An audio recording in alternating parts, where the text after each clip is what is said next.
So the AI revolution is here. I mean, it's not coming, it has arrived, and it is completely reshaping our world. But underneath all these incredible new tools we're seeing, there's a huge, almost invisible gap that's starting to form. It's a brand new kind of digital divide, and it's separating the wealthiest nations from, well, pretty much everyone else. Let's get into it. To really get a handle on this problem, you first have to appreciate the just mind-bending speed of this change. This isn't just another tech trend we're talking about. It's a massive, exponential leap. And honestly, how fast it's all happening is a huge part of the story. Okay, just look at this slide. This really puts the acceleration into perspective. It took the telephone 75 years to get to 100 million people. Mobile phones, 16 years. The internet did it in 7. And then there's ChatGPT. It hit that exact same milestone in 2 months. Just 2 months. This isn't just a little bit faster, it's a totally different scale of change. And that incredible speed brings us to a really critical fork in the road. When progress is moving this fast, is AI going to be a tool that helps level the playing field for everyone around the globe? Or is it going to become a force that creates even bigger, more permanent gaps between countries? This is really the core question we're digging into today. Is AI a bridge, or is it a wedge? And as we're about to see, the answer is, well, it's complicated. And the stakes for the global economy and for billions of people, they honestly couldn't be higher. So here's the crucial point. The default path we're on right now, it's not a good one. The source material is really clear that if we don't take deliberate, focused action, the way AI is developing right now will absolutely leave emerging economies in the dust, turning that digital divide into a full-blown chasm. So why is this actually happening? Well, it pretty much boils down to 4 fundamental problems, 4 deficits that create this enormous barrier to entry. We're talking about computational power, data, talent, and, no surprise, a whole lot of money. Let's break each one down.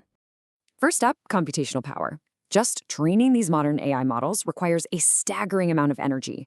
By 2027, AI servers could be using as much electricity as entire countries like Argentina or Sweden. We're talking over $1 million a day just to keep them running. And to see the imbalance in action, just think about this. The entire continent of Africa has only 2 supercomputers. 2. Second, you've got data. You know the saying, data is the new gold? Well, right now, AI is being trained on a treasure trove that belongs to a very select few. I mean, look at this imbalance. English speakers make up about 17% of the world's population, but they produce over half of all the content on the web. Now compare that to Arabic speakers, over 3% of the population, but they account for less than 1% of the web. This means AI is learning from a very, very narrow slice of human knowledge and culture. Third is the talent deficit, the people problem. And the IMF gave us this absolutely shocking statistic. 40% of the workforce in developing economies has, and I'm quoting here, 0 chance in the future of work because they don't have the AI skills they need. And what makes it even worse is this constant brain drain, where the talent that is developed gets snatched up by wealthier countries. And finally, money. Of course, the amount of capital you need here is just astronomical. Private AI firms can spend up to 80% of their funding just on computing power. That's an investment barrier that's so high it basically shuts out most of the world from ever developing their own foundational AI models from scratch. So, what are the actual real-world consequences of all these deficits? It's not just about who makes the most money.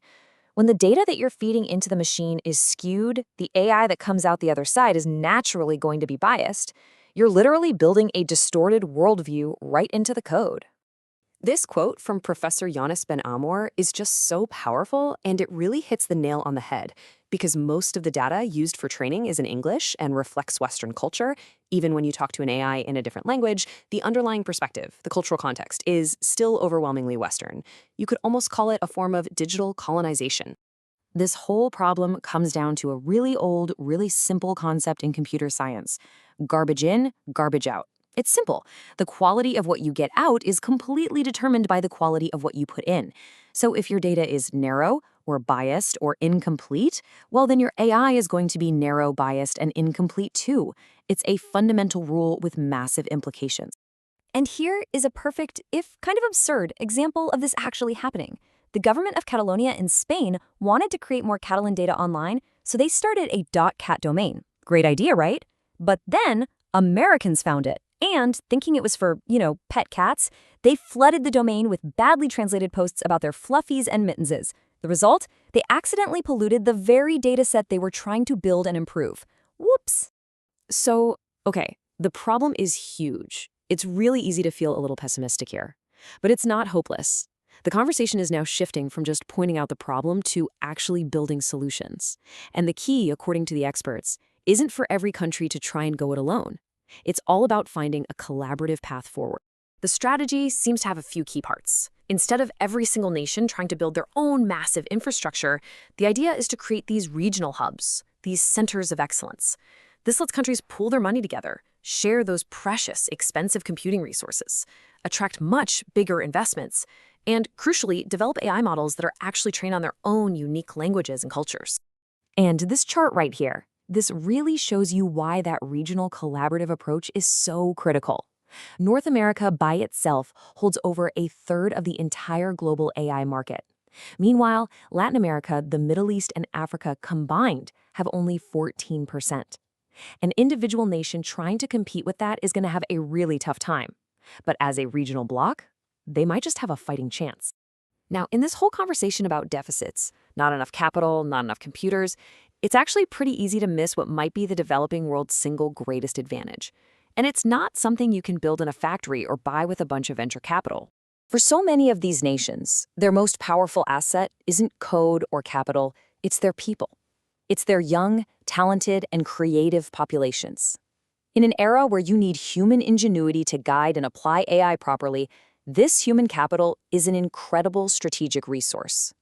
And that brings us to the final, lingering question, doesn't it? We know the gap is real. We know the stakes are incredibly high, but we also see this immense, untapped potential. So the real challenge for all of us is this.